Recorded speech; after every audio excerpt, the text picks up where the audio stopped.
Welcome in. I'm Jessica Maury. I'm joined by Dr. Trevor Richardson, the Director of Counseling and Sports Psychology here at Oklahoma State.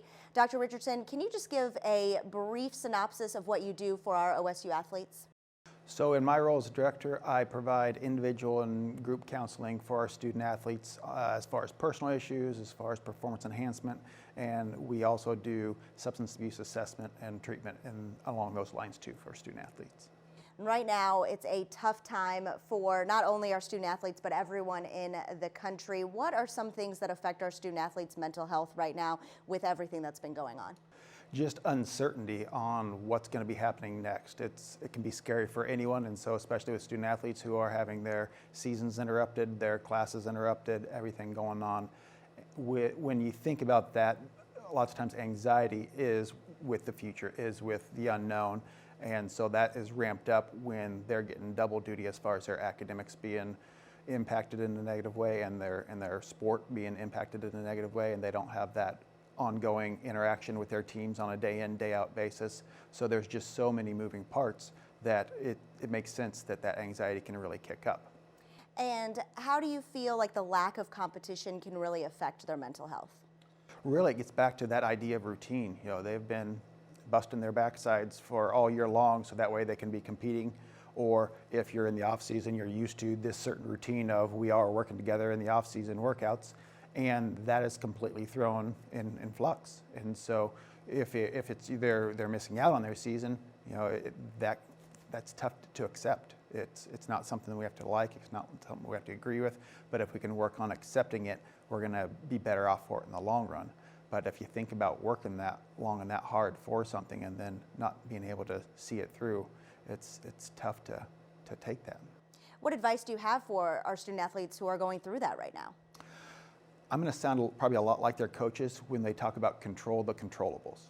So what you can do is you can control how you seek out information, what questions you ask, and oftentimes in situations of uncertainty, the more good information we can have, the better. And so what we have to be careful about is misinformation, and unfortunately a lot of that gets put out there through social media, through different channels, things like that. So I want to encourage all of our student athletes and all of our everyone to be good stewards of looking and making sure that the information they're getting is accurate. And so going to specific sites, to specific people that they can trust. So that might be going to the NCAA website, going to the CDC website, definitely consulting with our sports medicine and crew here. They're staying up to date. They're working really hard to try and get good information out. Our administrators, Coach Holder, Chad Weiberg, they're working very hard to be working hand in hand with the NCAA, with the Big 12. So again, they're getting good information out there. So be real careful about where you're getting your information. But again, you know, ask those questions, because the more you know, then you can make the best decision for you in that moment. As a student athlete who might be self-quarantined, social distancing, what's the most important thing they can do?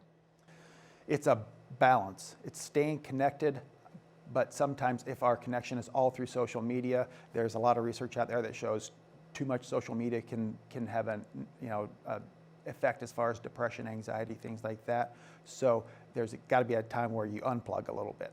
And so that might be doing things, you know, around your house, around your apartment, just for yourself.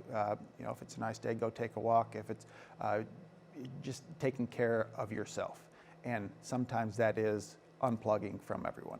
At other times, it is making sure you're reaching out. And so I like to remind the young people that I meet with that those text machines that they hold in their hand also make phone calls. And so they're actually hearing someone's, or FaceTime, video conferencing, things like that, where you can see other people, but you're doing it in a safe way. You're doing it in a responsible way, because we have to remember that this population that I get the joy of working with day in, day out, they're young, they're in good health, and you know, we're seeing more information come out about that.